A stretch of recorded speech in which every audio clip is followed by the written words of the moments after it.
स्वागत है। मैं हूं दीपाली माथुर। बुलेटिन की शुरुआत करते हैं हेडलाइंस के साथ। मोदी कैबिनेट की बैठक में हुए कई अहम फैसले। 59,000 करोड़ की स्कॉलरशिप योजना को दी मंजूरी। 4 करोड़ एससी छात्रों को मिलेगा लाभ। राजस्थान में बीटीपी ने गहलोत सरकार से लिया समर्थन वापस। कहा, डूंगरपुर में कांग्रेस ने भाजपा से हाथ मिलाकर दिया धोखा। सहकारी बैंक के चांदी के सिक्के वितरण मामले में प्रदेश भाजपा ने सरकार को घेरा। प्रदेश अध्यक्ष पूनिया ने कहा, मुख्यमंत्री की नाक के नीचे अफसर कूट रहे चांदी। शिक्षा मंत्री गोविंद सिंह डोटासरा ने शिक्षा विभाग के 2 वर्ष का लेखा जोखा किया पेश। गिनाई सरकार की उपलब्धियां, भाजपा पर साधा निशाना। मोदी सरकार की कैबिनेट की बैठक हुई जो कि लगभग 4 घंटे तक चली। डायरेक्ट टू होम सर्विसेज को लेकर मोदी कैबिनेट ने बड़ा फैसला लिया है। केंद्रीय मंत्री प्रकाश जावड़ेकर ने कहा कि अब डीटीएच लाइसेंस 20 सालों के लिए जारी किया जाएगा। कैबिनेट बैठक में दिल्ली के झुग्गी बस्तियों में रहने वालों के लिए भी ये बड़ी घोषणा की गई है। झुग्गी बस्तियों में रहने वालों को अगले 3 सालों के लिए कानूनी संरक्षण मिलेगा। ये मियाद 2020 में पूरी हो रही थी, जिसे फिर से 3 सालों के लिए बढ़ाया गया है। इससे 40 लाख से ज्यादा लोगों को फायदा मिलेगा। इसके अलावा 1 करोड़ छात्रों के लिए 60,000 करोड़ की स्कॉलरशिप योजना को मंजूरी दी गई है। छात्रों के खातों में सीधे ही पैसे ट्रांसफर किए जाएंगे। केंद्रीय कृषि मंत्री नरेंद्र सिंह तोमर ने कहा कि हम विभिन्न योजनाओं के माध्यम से कृषि के क्षेत्र में सभी खाइयों को पाट देंगे।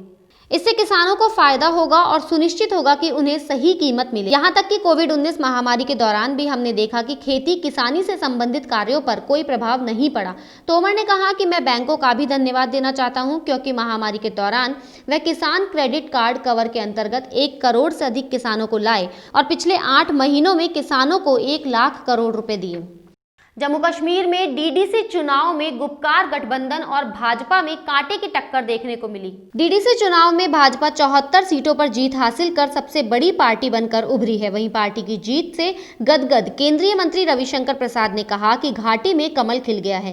केंद्रीय मंत्री रविशंकर प्रसाद ने कहा कि जम्मू कश्मीर में हुए डीडीसी चुनाव में पार्टी को मिली जीत लोकतंत्र और आशा की जीत है। उन्होंने कहा कि ये कश्मीर के भविष्य की सोच की जीत है। भारतीय सेना प्रमुख general M Naravane fire and fury corps की 1 दिवसीय यात्रा पर लेह पहुंचे।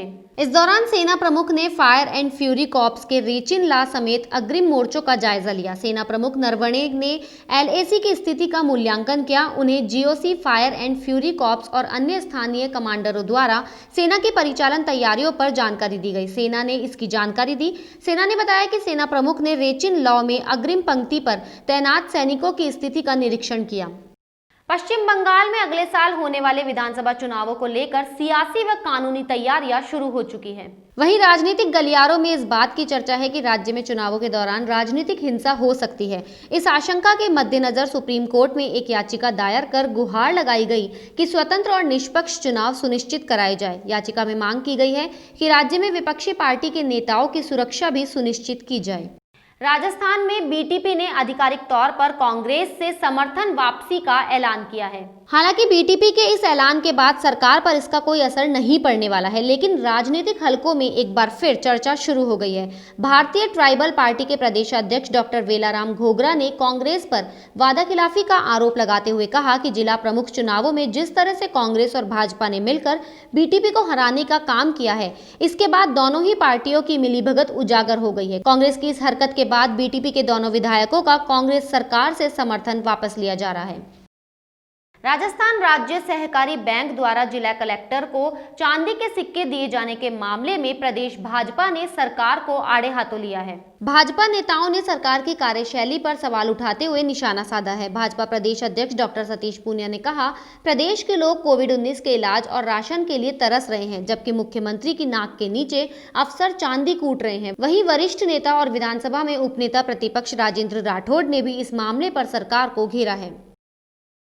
एक तरफ पूरा प्रदेश कोरोना से जूझ रहा था और कोरोना के मरीज इलाज के लिए तरस रहे थे और गरीब राशन के लिए तरस रहे थे, लेकिन एपेक्स सहकारी बैंक ने ओहदेदारी लोगों को, जिसमें 7 कलेक्टर भी शामिल हैं, पाव किलो चांदी उनको बतौर इनाम की दी गई। मुझे लगता है कभी परंपरा रही होगी, लेकिन आश्चर्य है कि न मंत्री को पता, न प्रशासक को पता, और एमडी कहते हैं कि हमारी इस तरीके की परंपरा रही है। बेशक परंपरा रही होगी, लेकिन ये समय नहीं था। और यदि इस तरीके के पारिश्रमिक को कोरोना के रोगियों के लिए राहत के तौर पर दी जाती तो मुझे लगता है कि बहुत अच्छा होता। लेकिन अशोक गहलोत जी की सरकार में नाक के नीचे अफसर चांदी कूट रहे हैं, ये कहावत चरितार्थ हो गई।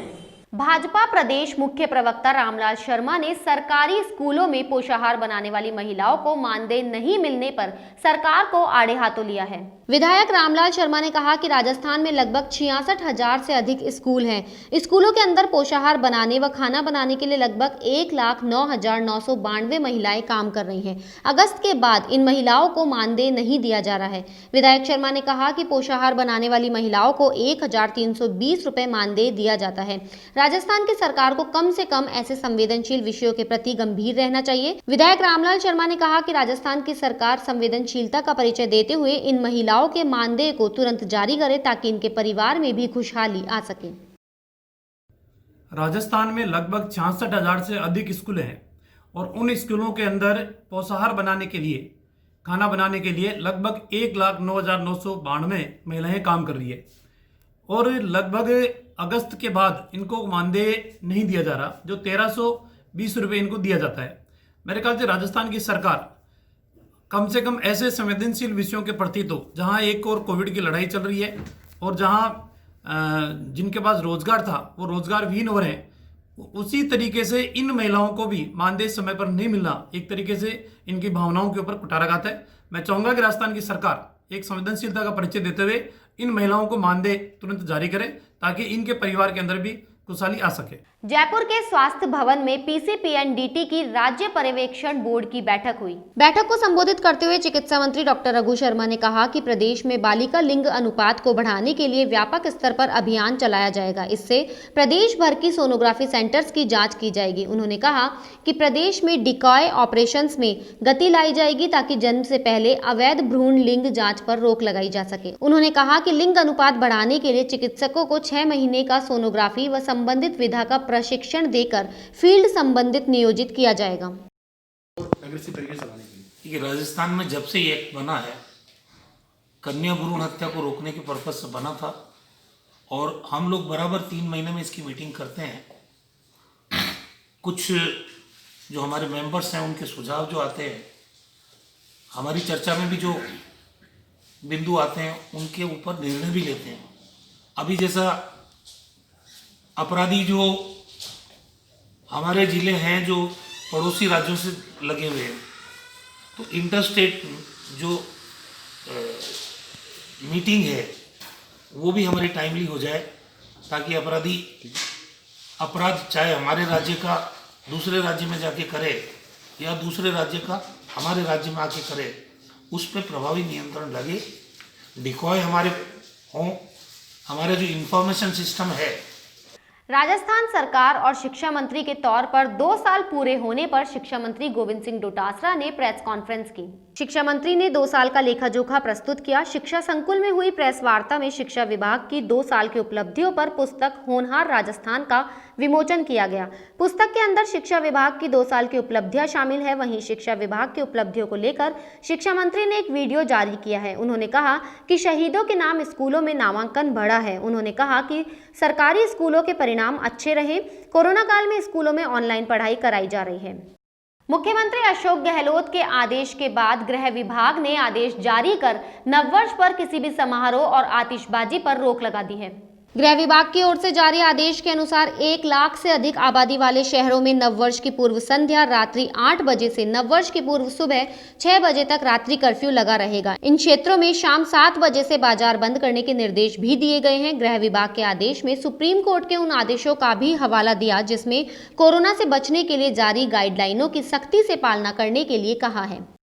राजस्थान हाई कोर्ट ने तृतीय श्रेणी अध्यापकों की भर्ती को लेकर बड़ा फैसला दिया है। कोर्ट ने बीएड योग्यताधारी शिक्षकों को इस भर्ती में पूर्व में नियुक्त हुए बीएसटीसी शिक्षकों के समान दी गई वार्षिक वेतन वृद्धि, वरिष्ठता और नेशनल परिलाभ को सही माना है। इसके साथ ही कोर्ट ने इन लोगों को वापस लेने के गत 24 दिसंबर के आदेश पर रोक लगा दी है। कोर्ट ने प्रमुख शिक्षा सचिव और शिक्षा निदेशक सहित अन्य को नोटिस जारी कर जवाब मांगा है। हाईकोर्ट की एकल पीठ ने यह आदेश कालूराम व अन्य की याचिका पर दिए। राजस्थान माध्यमिक शिक्षा बोर्ड ने 10वीं और 12वीं कक्षा के लिए आवेदन की तारीख को अब आगे बढ़ा दिया है। अब छात्र सामान्य परीक्षा शुल्क के साथ 8 जनवरी तक आवेदन कर सकते हैं। इससे पहले आवेदन की आखिरी तारीख 22 दिसंबर थी। माना जा रहा है कि राजस्थान बोर्ड परीक्षा 2021 के लिए अब तक 20 लाख से ज्यादा छात्र छात्राएं आवेदन कर चुके हैं। दरअसल कोविड-19 महामारी के कारण तमाम छात्र आखिरी तारीख तक आवेदन नहीं कर सके थे, जिसकी वजह से तमाम स्कूल प्रधानाध्यापकों ने तारीख को आगे बढ़ाने का आग्रह किया था। इसी पर बोर्ड ने विचार करते हुए आवेदन की अंतिम तिथि को आगे बढ़ा दिया है। देश में किसानों का आक्रोश दिनों दिन बढ़ता जा रहा है। इसी को लेकर सीकर के खाटू श्याम जी क्षेत्र के किसान भूख हड़ताल पर रहे। किसानों ने केंद्र सरकार द्वारा पारित कृषि कानूनों को रद्द करवाने व किसान आंदोलन के समर्थन में ये भूख हड़ताल की है। तोरण द्वार खाटू श्याम जी के समीप बड़ी संख्या में किसानों ने सरकार के खिलाफ जोरदार नारेबाजी की और सरकार की नीतियों को किसान व जन विरोधी बताया। किसानों की ये मांग है कि जो 3 काले कानून केंद्र सरकार ने लेके आई है, उन तीनों ये कानून अगर लागू हो गया तो हिंदुस्तान का किसान खत्म हो जाएगा और जो बड़े पूंजीपति हैं वो ही सब कुछ बन के रह जाएंगे। किशनगढ़ रेनवाल के जोबनेर में श्रमिक प्रशिक्षण का आयोजन हुआ।